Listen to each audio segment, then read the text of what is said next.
गणेशपुराणम् उपासनाखण्ड 69तमोऽध्यायः। संकष्टचतुर्थीव्रतस्य साङ्गोपाङ्गमहिमा। शूरसेन उवाच ब्रह्मणा कथमादिष्टं कृतवीर्यांस सिद्धिदम् तन्ममाचक्ष्व संकष्ट चतुर्थी व्रतमुत्तमम्। इन्द्रोवाच सत्यलोके सुखासीनं सर्वज्ञं चतुराननं कृतवीर्यपिता गत्वा पप्रच्छ प्रणतो नृपः। कृतवीर्योवाच देवदेव जगद्धातः प्रणतार्ति निवारण वर्तते हृदये यन्मे पृच्छामि त्वां वदस्व तत्। आपत्सु वर्तमानानां नृणां व्याकुलचेतसां चिन्तया व्यग्रमनसां वियोगे सुहृदं तथा। दुर्लभं प्राप्तये नृणां कार्यसिद्धि कथं भवेत् अर्थसिद्धि कथं नित्यं पुत्रसौभाग्यसम्पदा। सर्वसङ्कष्टनाशार्थं कार्यं किमाना वै प्रभो। सर्वसङ्कष्टनाशार्थं कार्यं किमान वै प्रभो। ब्रह्मोवाच शृणु राजन् प्रवक्ष्यामि सर्वसिद्धिप्रदं व्रतम्। यस्यानुष्ठानमात्रेण चिन्तितं प्राप्नुयान्नरः ओषधीभिः शुक्लतिलैर्दिवा स्नायात् प्रसन्नधीः। संकल्पं कारयेत् सम्यक् ध्यात्वा देवं गजाननं गणेशं पूजयेत् भक्त्या मन्त्रैरागमसम्भवैः। कृष्णपक्षे चतुर्थ्यां च निशिचन्द्रोदयेऽपि च। नृपवाच कथं सम्पूजयेत् ब्राह्मन् देवदेवं गजाननं विस्तरेण मम ब्रूहि प्रणयात् परिपृच्छते। ब्रह्मोवाच नित्यकर्म समाप्याथ निशायामुदये विधाः शुचौ देशे गोमयेन लिप्ते मण्डपे कान्विते तत्र पीठं गणेशस्य पूजयेत् कुङ्कुमाक्षतैः स्थापयेत् कलशं तत्र पञ्चरत्नसमन्वितम् तस्योपरि न्यसेत् पात्रं सौवर्णकलशान्वितम् तदभावेत्तु रौप्यं वा ताम्रं वैणवमेव च तस्योपरि न्यसेद्वस्त्रं क्षौमं वा शक्तिसंयुतः तस्योपरि लिखेद्यन्त्रम् आगमोक्तविधानतः तत्र मूर्तिं गणेशस्य सौवर्णीलक्षणान्विता एकदन्तं महाकायं तप्तकाञ्चनसन्निभं लम्बोदरविशालाक्षं ज्वलत्पावकलोचनम् आकुपृष्ठसमारूढं चामरैर्विजितं गणैः शेषयज्ञोपवीतं च चिन्तयेत्तं गजाननम्। ध्यानम् आगच्छ देवदेवेश संकटान् मां निवारय। यावद्व्रतं समाप्येत तावत्त्वं सन्निधौ भव सहस्रशीर्षेत्यावाहनम् गणाधीश नमस्तेस्तु सर्वसिद्धिप्रदायक आसनं गृह्यतां देव सङ्कटान् मां निवारय पुरुष एवे आसनम् उमापुत्र नमस्तेस्तु नमस्ते मोदकप्रिय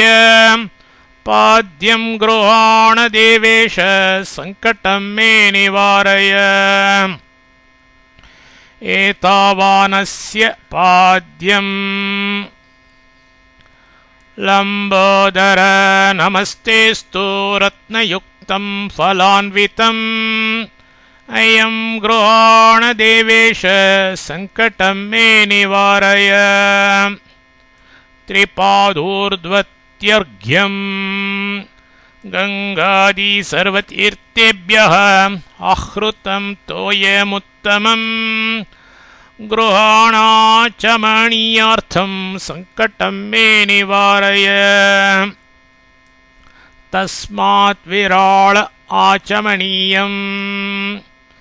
पयोदधे घृतं चैव शर्करा मधु संयुतम् पञ्चामृतं गृहाणेदं सङ्कटं मे निवारय मन्त्रैः पञ्चामृतम् नर्मदा चन्द्रभागा च गङ्गासङ्गमजैर्जलैः स्नापितोऽसि मया भक्त्या सङ्कटं मे निवारय यत्पुरुषेणेति स्नानम् इभवक्त्र नमस्तुभ्यं गृहाण परमेश्वर वस्त्रयुग्यं गणाध्यक्ष सङ्कटं मे निवारय तं यज्ञमिति वस्त्रम् विनायक नमस्तुभ्यं नमः परशोधारिणे उपवीत गृहाणेदं सङ्कटान् मे निवारय तस्मायज्ञोपवीतम् एष पुत्र नमस्तुभ्यं नमो मूषकवाहन चन्दनं गृह्यतां देव सङ्कटं मे निवारय तस्मात् यज्ञादिति चन्दनम् घृतः कुङ्कुमसंयुक्तास्तुन्दुलासो मनोहराः अक्षतास्ते नमस्तुभ्यं सङ्कटं मे निवारय अक्षतः चम्पकं मल्लिकादोर्ध्वां पुष्पजातेरनेकशः गृहाणत्वं गणाध्यक्ष सङ्कटं मे निवारय तस्मादश्वेति पुष्पम् लम्बोदर महाकाय धूम्रकेतो सुवासितं धूपं गृहाण देवेश सङ्कटं मे निवारय यत्पुरुषमिति धूपः विघ्नान्धकारसंहारकारकत्रिदशाधिपः दीपं गृहाण देवेश सङ्कटं मे निवारय ब्राह्मणोऽस्येति दीपा मोदका पोपलड्डुक पायसं शर्करान्वितं पक्वान्नं सघृतं देव नैवेद्यं प्रतिगृह्यताम् चन्द्रमा मनस इति नैवेद्यम् नारिकेलफलं द्राक्ष्यां रसालं दाडिमं शुभम्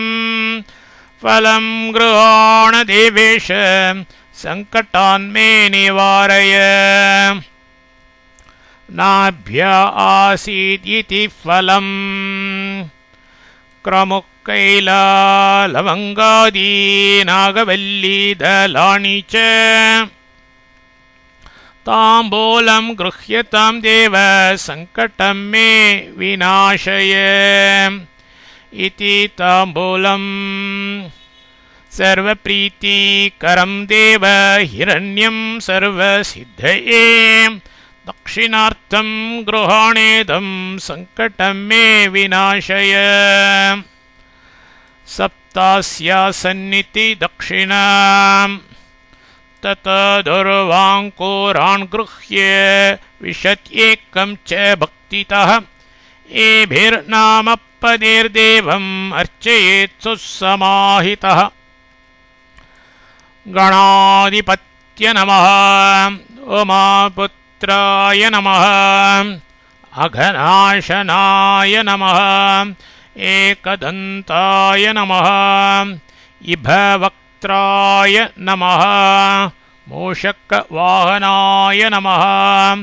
विनायकाय नमः ईशपुत्राय नमः सर्वसिद्धिप्रदाय नमः लम्बोदराय नमः वक्रतुण्डाय नमः मोदकप्रियाय नमः विघ्नविध्वंसकर्त्रे नमः विश्ववन्द्याय नमः अमरेशाय नमः गजकर्णाय नमः नागयज्ञापवीतिने नमः भालचन्द्राय नमः परशुधारिणे नमः विघ्नाधिपाय नमः विद्याप्रदाय नमः कर्पूराणलसंयुक्तं शेषाघौगविनाशनम् नीराजनं गृहाणेश सङ्कटान् मां विमोचय नीराजनं चम्पका शोकबकुलः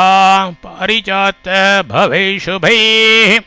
पुष्पाञ्जलिं गृहाणि मां सङ्कटान् मां विमोचय यज्ञेनेति पुष्पाञ्जलिः त्वमेव विश्वं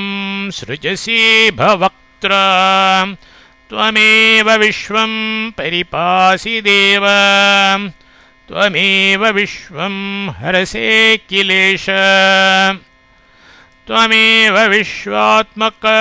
आविभासि इति स्तुतिः नमामि देवं गणनाथमीशं विघ्नेश्वरं विघ्नविनाशदक्षं भक्तार्तिहं भक्तिविमोक्षदक्षं विद्याप्रदं वेदनिधानमाद्यं नमस्काराः एवं स्तुवीत विधिवत् प्रणमीत पुनः पुनः प्रदक्षिणां प्रकुर्वीत यथाशक्त्यैकविंशतिम् ये त्वामसम्पूज्य गणेशनूनं वाञ्छन्ति मूढा विहितार्थसिद्धिं तयैव नष्टा नियतं हि लोके ज्ञातो मया ते सकलप्रभावः प्रार्थना आचार्यस्त्वं द्विजाध्यक्ष सर्वसिद्धिप्रदायक आयन् गृह्यतां ब्रह्मन् सङ्कटान् मां निवारय फलपुष्पाक्षतैर्युक्तं जलं ते दक्षिणान्वितं विशेषार्घ्यं मया दत्तं सङ्कटान् मां निवारय इति षोडशोपचारैर्मन्त्रेणानेन पूजयेत् ॐ नमो हेरम्बमदमोदित मम सङ्कटं निवारय स्वाहा इन्द्रादिलोकपालांश्च समन्तात् पूजयेत् सुधीः पक्वमुद्गतिलैर्युक्तान् मोदकान् घृतपाचितान् भक्ष्यान्यन्यानि ताम्बूलं यथाशक्ति प्रकल्पयेत् ततो दूर्वाङ्कुरान् गृह्य विंशत्येकं च भक्तितः एभिर्नामपदैर्देवम् अर्चयेत् सुसमाहितः गणाधिप नमस्तुभ्यम् उमापुत्राभयप्रद एकदन्ते भवक्त्रेति तथा मूषकवाहना विनायकेश पुत्रेति सर्वसिद्धिप्रदायक लम्बोदर नमस्तुभ्यं वक्रतुण्डा घणाशन विघ्नविध्वंसकर्तीति विश्ववन्द्यामरेश्वर गजवक्त्र नमस्तुभ्यं नागयज्ञापवीतिने फलचन्द्र नमस्तुभ्यं नमः परशोधरिणे विघ्नाधिप नमस्तुभ्यं सर्वविद्याप्रदायक एवं सम्पूजये देवं दुर्वाभिश्च पृथक् पृथक् यदुद्दिश्य कृतं सम्यक् यथाशक्ति प्रपूजनम् तेन तुष्ट भवाशु त्वं हृत्स्थान् कामान् प्रपूरय विघ्ननाशय मे सर्वान् दुष्टांश्च समुपस्थितान् त्वत्प्रसादेन सर्वाणि कार्याणि करोम्यहम् शत्रूणां बुद्धिनाशं च मित्राणामुदयं कुरु इति विज्ञाप्य देवेशं प्रणिपत्य पुनः पुनः ततो होमं प्रकुर्वीत शतभ्रष्टोत्तरं प्रति मोदकैर्वाणकं कार्यं व्रतसम्पूर्णहेतवे लड्डुकैर्वटकाद्यैर्वा त्रिसप्तफलसंयुतं रक्तवस्त्रेण सञ्चाद्य स्वाचार्याय निवेदयेत् गणाधिप नमस्तुभ्यं सर्वसङ्कल्पसिद्धिद वायनस्य प्रदानेन सङ्कटान् मां निवारय इति वायनमन्त्रः कथां श्रुत्वा ततः पुण्यां दद्यादर्घ्यं समाहितः तिथीनामुत्तमे देवी गणेशप्रियवल्लभे सङ्कटं हर मे देवी गृहाणार्घ्यं नमोऽस्तु ते इति तित्यर्घः लम्बोदर नमस्तुभ्यं सततं मोदकप्रिय सङ्कटं हर मे देव गृहाणार्घ्यं नमोऽस्तु ते इति देवार्घचन्द्राय सप्तवारं तु मन्त्रेणानेन पार्थिव शारोदार्णव सम्भूत अत्रिगोत्र समुद्भव गृहाणार्घ्यं मया दत्तं रोहिण्या सहित शशिन् चन्द्रार्घमन्त्र ततः क्षमापयेद्देवं ततो विप्रांश्च भोजयेत् स्वयं भुञ्जीत तच्चेषं ब्राह्मणभ्यो यदर्पितम् सप्तग्रासान् मौनयुक्तो यथाशक्त्या यथा सुखम् इत्थं कुर्यात् मासेषु चतुर्ष्वपि विधानतः इत्थं कुर्यात् मासेषु चतुर्ष्वपि विधानतः